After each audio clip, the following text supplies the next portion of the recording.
जैन देशवासियों, खैबर पख्तून, बलूचिस्तान, उत्तरी वजीरिस्तान के बाद पाकिस्तान का जो सिंध प्रांत है ना, उसमें विरोध होना शुरू हो गया और सिंधी लोगों ने पाकिस्तान की फौज के खिलाफ आवाज उठानी शुरू कर दी है। और जहां फौज मिलती है उसको पीटना शुरू कर दिए है, जहां पुलिस मिलती है उसको वहीं पीटते हैं। और कल जो सिंध प्रांत के गृह मंत्री थे उनके घर में भी आग लगा दी है और सारा घर उन्होंने जला दिया है। और जो गृह मंत्री थे ना, जियाउल हसन लंजर, उसका जो घर था उसमें कोई चीज नहीं छोड़ी है। और ये देखो धुआं जो जल रहा है ना, आग की जो लपटे हैं, ये देखो, ये है, ये वहां का मंजर है। देख लो जो अखबार में आया दैनिक जागरण में हमारे में, ये वहां का पाकिस्तान का हाल ये हो चुका है। और पाकिस्तान के अंदर जो बलूच है, पठान है, तालिबानी है और पश्तून है, उत्तरी वजीरिस्तान के जो लोग हैं, खैबर पख्तून के जो लोग हैं, सिंध प्रांत के जो सिंधी लोग हैं, वह सब एक साइड में इकट्ठे हो गए और उन्होंने गृह युद्ध छेड़ दिया पंजाब सूबे के लोगों के खिलाफ। क्योंकि ज्यादातर जो सरकारी नौकरियां हैं, चाहे सेना हो या और कोई सिविल नौकरी हो, उसमें 75% लोग हैं अकेले पंजाब प्रांत के और 30% लोग हैं बाकी जो प्रांत है, 3-4 प्रांत और है उनके लोग बाकी। यानी कि पंजाब प्रांत की अकेली भागीदारी हिस्सेदारी है 70 और 75% और बाकी पूरा पाकिस्तान है 30% में। और यही रीजन है कि पंजाब को छोड़कर बाकी जो प्रांतों में गरीबी ज्यादा है और लोग भुखमरी की कगार पे है।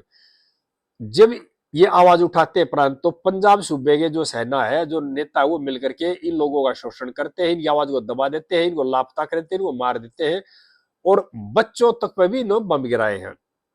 जब कल गृह मंत्री की के घर में आग लगाई तो गृह मंत्री जी ने बयान दिया है कि भाई हिंसा कोई रास्ता नहीं है।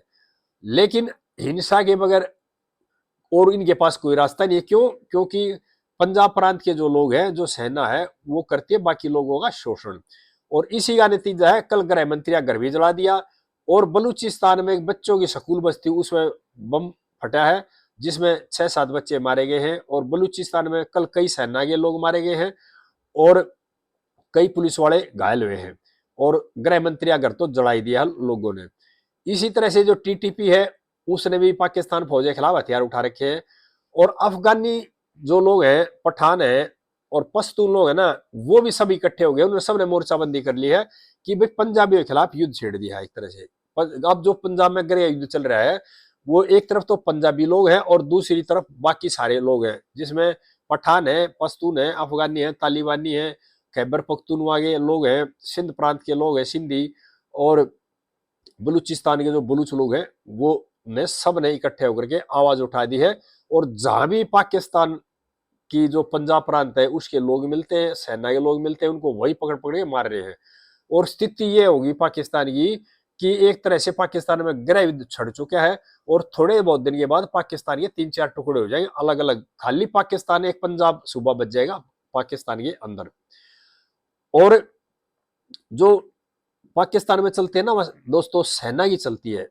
जनरल जो आसिम मुनीर है, वो अपने आप को जिया उल हक से भी ऊपर और मुशर्रफ से भी ऊपर का जनरल मानने लगे और लोगों को दिखाने के लिए, देश की जनता को डराने या बहकाने के लिए अपने आप को उन्होंने फील्ड मार्शल का खिताब भी खुद ही ले लिया।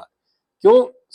पाकिस्तान के अंदर जो सरकार है, प्रधानमंत्री है शहबाज शरीफ, वो कठपुतली है आसिम मुनीर की।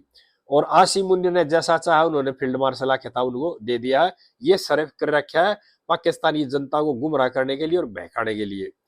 और जनरल जो आसिम मुनीर है, वो अब अपने आप को इतना शक्तिशाली मानने लग गया, जब भी चाहेगा प्रधानमंत्री को, शहबाज शरीफ को एक साइड लाइन कर देगा और खुद मुशर्रफ की तरह और जिया उल हक की तरह वहां का शासक बन जाएगा पाकिस्तान के अंदर। लेकिन अब की बार इतना आसान नहीं है, क्योंकि बलूचिस्तान के जो लोग हैं उन्होंने अपनी बलूचारी बना रखी है। इसी तरह से सिंध के लोगों ने अपना अलग सिंधी संगठन बना लिया और खैबर पख्तून ये लोगों ने भी विरोध शुरू कर रखा है। इधर से टीटीपी ने भी पाकिस्तान के जो पंजाबी हैं और जो सेना उसके खिलाफ लड़ाई जारी कर रखी है, छेड़ रखी है। इसी तरह तालिबान के जो लोग हैं ना अफगानिस्तान के, उनकी समझ में भी ये बात आ गई है कि हमारे को जो शोषण किया, इतने साल हमारे देश को बर्बाद किया, ये सारी देन है पाकिस्तान के जो पंजाबी है ना सेना में, उनकी देन है। इसलिए सभी ने मिलकर के पंजाबियों का विरोध करना शुरू कर दिया और पंजाबियों के खिलाफ एक तरह से पाकिस्तान में गृह युद्ध छेड़ दिया है। और ईरान है ना, वो भी अफगानिस्तान का और जो बलूचों का इनका साथ दे रहा है, वो भी पंजाबियों से एक तरह से कटते हैं। क्यों? पंजाबी करते हैं शोषण सभी का, और अपनी चालाकी के कारण बच्चों को मरवाते हैं, बच्चों को जेल में डाल देते हैं अपना शासन कायम करने के लिए। और यही कारण है कि जो सरकार में जो जितनी भी नौकरियां, चाहे सेना हो या पुलिस हो या और कोई सिविल डिपार्टमेंट हो, उसमें सबसे ज्यादा जो लोग हैं 70 और 75% लोग वो पंजाब सूबे के हैं, बाकी 30% में पूरा पाकिस्तान है। और यही कारण है जो बाकी के जो प्रांत है ना पंजाब के, उसमें गरीबी और भूखमरी है, और पंजाब जो प्रांत है उसमें खुशहाली है। कारण यही है। और ज्यादातर जो संपत्तियां हैं वो पंजाब प्रांत के लोगों की है, और पंजाब प्रांत के लोग चालाकी से इन लोगों का शोषण कर रहे थे जब से पाकिस्तान बना है। अब सभी लोगों ने आवाज उठानी शुरू कर दी अपने अधिकार के लिए, और बंदूक उठा ली है सेना को से लड़ने के लिए और टकराने के लिए। और जो सिंध प्रांत के नेता हैं, बलूचिस्तान के, खैबर पख्तून के जो नेता हैं, उस पश्तून और पठान, बलूच, इन्होंने दुनिया से मांग कर दी भाई हम अपना अलग राष्ट्र चाहिए। हमने सिंध ने कर दी आजाद सिंध देश चाहिए हमें, बलूचिस्तान वाले ने बलूचिस्तानी मांग कर दी, इसी तरह से खैबर पख्तून वाले ने खैबर पख्तून की, और उत्तरी बलूचिस्तान वाले ने अपनी अलग से मांग कर दी है। और इस विद्रोह को दबाने के लिए सेना ने ड्रोनों से वहां बम भी गिराए हैं, यानी कि सेना पाकिस्तानी अत्याचार कर रही है। लेकिन अब लोग है ना वो आप उल्टे नहीं हट रहे हैं, और ना सेना से डर रहे हैं, सेना को पकड़ पकड़ के पीट रहे हैं। और बलूचिस्तान का ये हाल हो गया कि सेना को इतना डरा दिया कि सेना वहां की चौकियार पोस्टें छोड़ के भागकर क्वेटा शहर में शरण ले हुई है, और बैरगों से बाहर नहीं निकलती, सड़कों पर नहीं आती, डर के मारे, मरने के डर के मारे है। इसी तरह से उत्तरी वजीरिस्तान के लोगों ने भी सेना को पीटना शुरू कर दिया, और सिंध वालों ने भी। तो एक तरह से पाकिस्तान देश का ना अंत बहुत नजदीक है, और इसके टुकड़े टुकड़े कुछ दिनों के बाद हो जाएंगे। और देशवासियों, अपना जो ऑपरेशन सिंदूर है ना वो भी चालू है, और उस ऑपरेशन सिंदूर के तहत ये सारे काम हो रहे हैं। और कई आतंकवादी पिछले 3-4 दिनों में वहीं पाकिस्तान में मारे दिए हैं, और ऑपरेशन सिंदूर अभी जारी है, जहां भी थे वहीं मारे जाएंगे। भाई वीडियो को ज्यादा से ज्यादा शेयर करें, और आगे फिर बताता रहूँ इस तरह बातें। और मेरे वीडियो को लाइक करें और चैनल को सब्सक्राइब करें। जय हिंद देशवासियों।